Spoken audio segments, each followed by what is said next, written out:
Alors maintenant, nous sommes à Loos-en-Gohelle, nous sommes devant le mémorial de la bataille de la Côte 70 avec Monsieur Clégou. Bonjour Monsieur Clégou. Bonjour.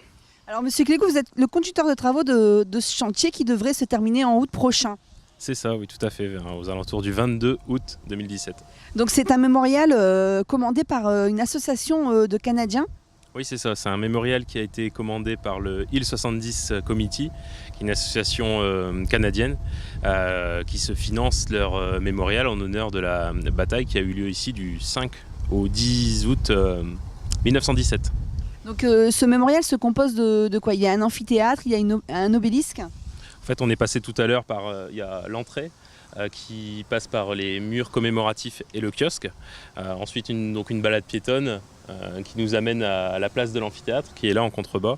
Et puis une autre partie, c'est la place du monument qui arrive par ici.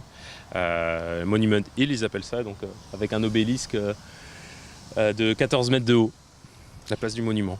Alors ce mémorial, il a coûté combien? Combien de temps vous avez mis comme travaux et combien d'équipes ont travaillé sur ce mémorial? Alors c'est un projet initialement de grosso modo plus de 2 millions d'euros qui a été scindé en deux phases faute de moyens immédiats, des moyens financiers immédiats des Canadiens. Donc aujourd'hui on fait une première phase qui coûte environ 1 500 000 euros et c'est un chantier où en moyenne on était à entre 6 et 8 ouvriers et en période de pointe comme il y a 2-3 semaines, sous-traitants compris, on était à 25 personnes. Il y a une particularité sur ce chantier, c'est qu'on retrouve, deux couleurs prédominantes. Oui, en fait sur ce chantier de génie civil, il y a eu quand même une forte dimension architecturale. L'architecte avait choisi à la base donc, de prendre des bétons qui sont colorés dans la masse, en rose ancien et puis en blanc avec un colorant qui s'appelle l'hyper white. Il y a des joints en inox qui ont été implantés précisément pour respecter les premiers dessins de l'architecte. Et dans ces parcours, quand on démarre à l'entrée du mémorial, on retrouve des feuilles d'érable qui correspondent, il me semble, aux soldats tués. Tout à fait, en fait, parsemé dans la construction qu'on fait aujourd'hui, il y a 1877 feuilles d'érable qui ont été sablées, réparties sur les cheminements et qui font appel en souvenir aux 1877 personnes qui sont mortes sur le site en 1917. Et on se trouve également proche du cimetière britannique de la Côte 70. Oui, je pense que dans l'exploitation, après quand il y aura des visites, ils vont visiter à la fois le mémorial ici, le mémorial canadien Hill 70, et puis ensuite le cimetière qui se retrouve là-bas en contrebas. Alors vous voyez ce magnifique mémorial ici à Loos-en-Gohelle, vous pourrez le visiter dès la fin août, mais tout de suite on retrouve un reportage sur le musée de Loos-en-Gohelle où d'ailleurs on a retrouvé bon nombre d'objets sur ces terres de soldats tués, anglais ou encore canadiens.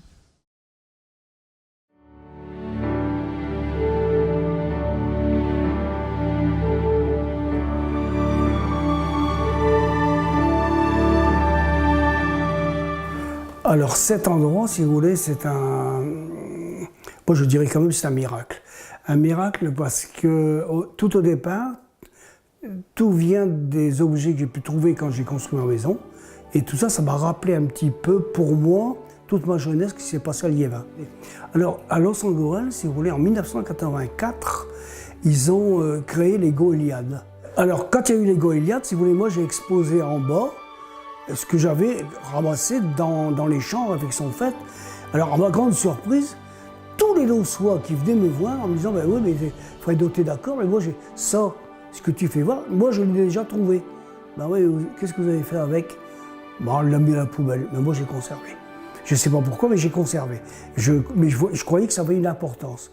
Et on a eu une chance, un miracle, encore un coup, parce que moi, j'y crois maintenant. Non, mais je vous assure, hein, de trouver un soldat français qui n'est pas un événement à Loos-en-Gohelle, hein, il y a quand même 3000 et des poussières qui sont disparus lors des batailles.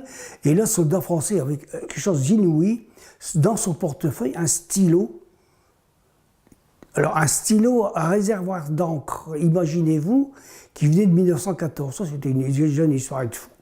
Et quand j'ai récupéré le stylo, qui avait été trouvé par monsieur Jean-Marie van Neverswijn, qui m'avait alerté en me disant qu'il avait retrouvé un squelette, donc on a retrouvé ce fameux... Alors, une première chance, retrouver l'identité du bonhomme sur son poignet, Monsieur Alexandre Villedieu, matricule 520, ça c'est un... Oh, quand je pense à ça, c'est vraiment... J'en frémis même. Et puis deuxièmement, sur lui, ce fameux stylo. Mais alors, le stylo, je l'ouvre, pas de plume. Merde. Et de fait, je me suis dit, le gars, il a eu peur. Ça, c'est mon imagination en moi. Il a eu peur, il a cassé la plume. Je me mets à table avec mon épouse, je lui explique l'affaire et elle me dit, mon père avait un stylo à plume rentrante. Le fait, je manipule le stylo, la plume sort et j'écris avec. Ça m'a fait une sensation. On a appris après que ce type était disparu depuis 82 ans. Il nous laisse un stylo qui écrit encore après 82 ans. Un miracle. Et ce miracle, moi je voulais le partager avec les Loussois. Étant correspondant de presse, j'ai alerté mon rédacteur en chef de La Voix du Nord, M. Gross, en disant « J'ai trouvé un stylo qui écrit, c'était quand même un miracle, qui écrit encore après avoir passé 82 ans dans la Terre. » Et c'était l'histoire du stylo. Alors les gens venaient à la maison. Alors à la maison, Madame Duparc l'a disjoncté parce que c'était trop... Les médias c'est gentil, mais je ne voudrais pas être vedette, pour commencer. Mais toujours est-il que Monsieur le maire étant au courant, nous a prêté l'ancienne bibliothèque qui se trouve ici, où vous êtes à l'intérieur actuellement, et qui m'avait dit surtout, Fredo, ne te fais pas d'illusions, ce n'est que provisoire. Il y a eu des médias de partout, hein, mais je peux vous dire du monde entier, des Américains, des Canadiens, des gens d'Afrique du Sud, de Nouvelle-Zélande, d'Australie qui sont venus nous voir, et même des Allemands, qui sont venus dans notre petit... C'était pas encore un musée, loin de là, hein, c'était vraiment une pièce pour accueillir les gens, et de fait ça a pris une proportion. Et quand j'ai revu Monsieur le maire en disant on fait quoi, il m'a dit maintenant on peut plus arrêter. Voilà. Et regardez tous les objets qui sont ici, tous les objets ont une histoire d'homme. Nous ne glorifions pas les faits d'armes, ça je veux bien, j'insiste là-dessus. Nous, c'est de rappeler le sort des hommes dans cette guerre. C'était affreux, atroce, comment ils ont pu vivre comme ça pendant 4 ans. Donc, pour nous, c'est toutes les trouvailles qu'on fait, si vous voulez, servent.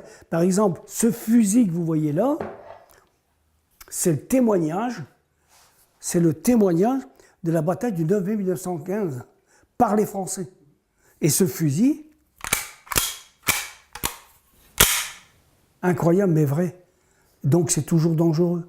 Et nous, notre rôle à nous, c'est de prévenir surtout les enfants et parfois les adultes parce qu'ils ne connaissent pas des dangers, des résidus de la guerre. Tout actuellement, qu'on le veuille ou non, même un siècle après, c'est toujours dangereux, la preuve. L'homme est fou complètement, hein, en fait, on est capable de faire le plus beau et le plus méchant. Et ça, on découvre à partir du sort de ces hommes la méchanceté de l'homme et la bêtise de l'homme. Ça, c'est clair.